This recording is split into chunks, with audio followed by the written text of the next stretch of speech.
রাধে রাধে। ওম নমো ভগবতে বাসুদেবায়। ওম নমো ভগবতে বাসুদেবায়। ওম নমো ভগবতে বাসুদেবায়। শ্রীমদ্ ভাগবত চতুর্থ স্কন্দ পুষণম ত্রয়োদশ অধ্যায়। ধ্রুব মহারাজের বংশধরদের বর্ণনা। শ্লোক 11। মত্তা তম জরম উন্মত্তম কুলবৃদ্ধাহ সমন্ত্রিণ বৎসরম ভূপতিম চক্রুর্যবিয়াম সম্ভ্রমেয় সুতম। অনুবাদ: সেই কারণে মন্ত্রী এবং কুলবৃদ্ধগণ উৎকলকে বুদ্ধিহীন ও উন্মত্ত বলে মনে করেছিলেন এবং তাই তার কনিষ্ঠ ভ্রাতা ভ্রমীনন্দন বৎসরকে পৃথিবীর রাজপদে অভিষিক্ত করেছিলেন। শ্লোক 12।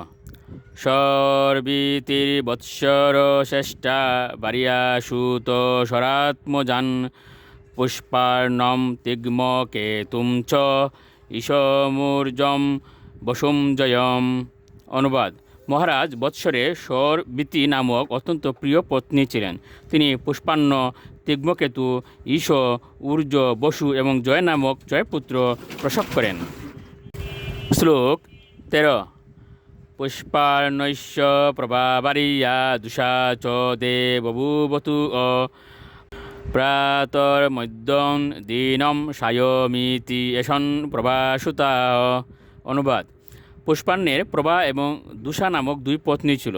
প্রভার প্রাতঃ, মধ্যম, দিনম এবং সায়ম নামক 3 পুত্র ছিল। শ্লোক 14। প্রদূষু নিশীতু বুষ্ট ইতি দূষা সুতাশ্রয় বুষ্ট সুতম পুষ্করিণাম সর্বতেজ সমাদদে।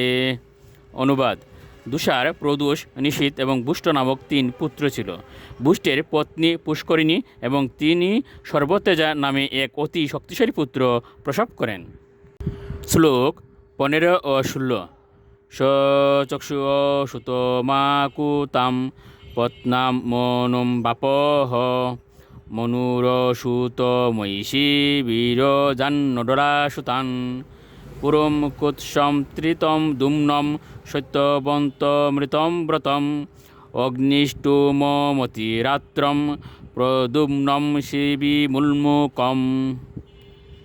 অনুবাদ: সর্বতেজার পত্নী আকুতি চাক্ষুষ নামক পুত্র প্রসব করেন, যিনি মনন্তরে ষষ্ঠ মনু হয়েছিলেন।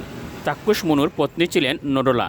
তিনি পুরু, কুৎস, ত্রিত, ধূম্ন, সত্যবান, হৃত, ব্রত, অগ্নিষ্টুম, অতিরাত্র, প্রদুম্ন, শিবি এবং উন্মুক নামক শুদ্ধচিত্ত পুত্রদের প্রসব করেন। রাধে রাধে।